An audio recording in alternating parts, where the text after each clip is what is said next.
Mission impossible franchise अपने धुआंधार story line और अपने धुआंधार एक्शन के लिए जानी जाती है और खास करके उन एक्शन सीन्स के लिए जो कि टॉम क्रूज खुद परफॉर्म करते हैं। मिशन इम्पॉसिबल फ्रेंचाइजी का खुद का बहुत ही ज्यादा तगड़ा फैन बेस है, इस बात में कोई भी शक नहीं है, लेकिन फिर भी बहुत सारे लोग इसको इसलिए देखना पसंद करते हैं ताकि वो टॉम क्रूज को एक्शन करता हुआ देख सके। भाई साहब 61 के हो चुके हैं, लेकिन आज भी वो अपने साथ 21 वाली मैडनेस को साथ लेकर चलते हैं। रिसेंटली रिलीज हुई mission impossible dead reckoning part 1 का बजट $250 मिलियन से सीधा $300 मिलियन पहुंच गया, सिर्फ और सिर्फ एक स्टंट की वजह से, जो कि टॉम क्रूज ने खुद ही परफॉर्म किया है। ये स्टंट सिनेमा की हिस्ट्री का अब तक का सबसे महंगा और one of the biggest stunt है। लेकिन इसके अलावा भी काफी सारे स्टंट्स ऐसे हैं जो कि टॉम क्रूज ने खुद ही परफॉर्म किए हैं, जो कि काफी ज्यादा वैल्यूएबल और मेमोरेबल रहे हैं मिशन इम्पॉसिबल फ्रेंचाइजी और टॉम क्रूज के फैंस के लिए।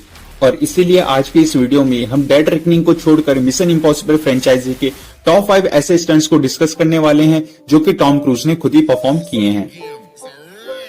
नंबर 5 पर है दी हेलीकॉप्टर चेज इन मिशन इम्पॉसिबल फॉलआउट 2018।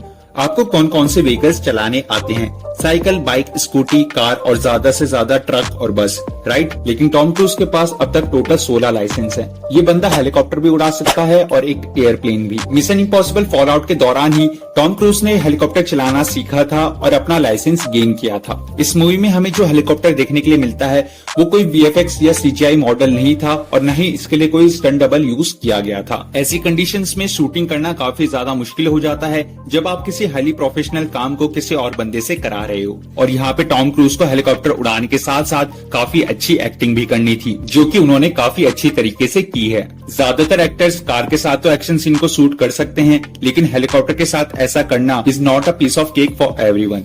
नंबर 4 पर है a broken ankle on the rooftops of London in Mission Impossible Fallout. इस मूवी में एक सीन है जहां पर ईथन हंट यानी टॉम क्रूज भागते भागते एक छत से दूसरी छत पर कूद रहे हैं और ऐसे ही एक छत से दूसरी छत पर कूदते समय उनका एंकल एक वॉल से टकरा जाता है और वो फिसल जाते हैं, लेकिन वो वॉल को पकड़ लेते हैं और वापस उसी कंडीशन में वॉल पर चढ़कर सीन को कंप्लीट करते हैं।